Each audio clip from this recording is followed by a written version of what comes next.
The deteriorating situation in Sudan is of great concern to our region and continent. In the last 5 days, fighting has led to the loss of hundreds of lives, massive destruction of property, and displacement of civilians. Kenya is deeply alarmed that a misunderstanding over a single outstanding item in the political framework agreement, namely the time frame for the integration of the Rapid Support Forces into the Sudan Armed Forces, has degenerated into violent conflict.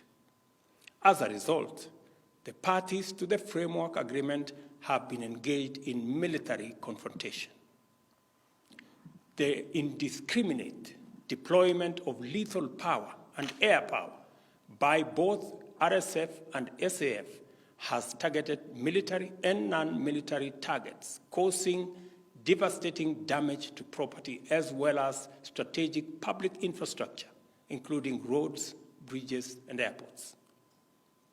We are also deeply concerned that members of the diplomatic community have been targeted and civilians in general have been caught in the crossfire. A pattern of systematic violation of established norms and principles of international humanitarian law is clearly emerging, and this situation is evolving into a threat to regional and international peace and security.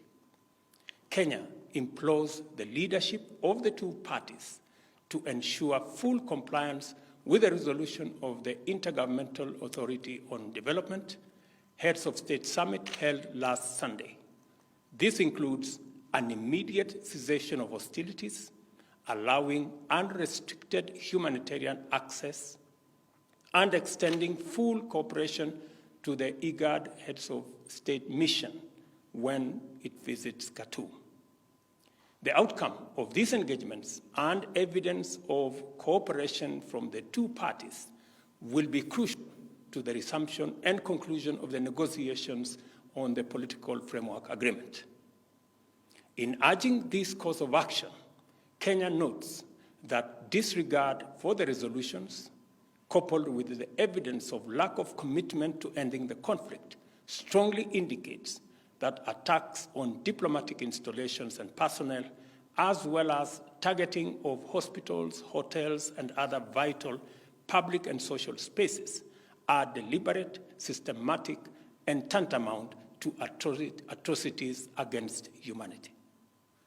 There is real danger that the escalation of hostilities in Sudan could implicate external, regional, and international actors and degenerate into a security and humanitarian crisis on a disastrous scale. It is therefore critical for an international coalition of all the actors that have been involved in supporting the restoration of civilian rule in Sudan to act with urgency. The United Nations, Africa Union, IGAD, and all the other stakeholders for the Sudan must lead a process that extends beyond mere cessation of hostilities towards the restoration of sustainable peace, security, and stability. It is time to silence the guns in our region and continent so that we can focus on the urgent work of enabling our people to pursue opportunities and actualize their aspirations in peace and tranquility. Time is of the essence.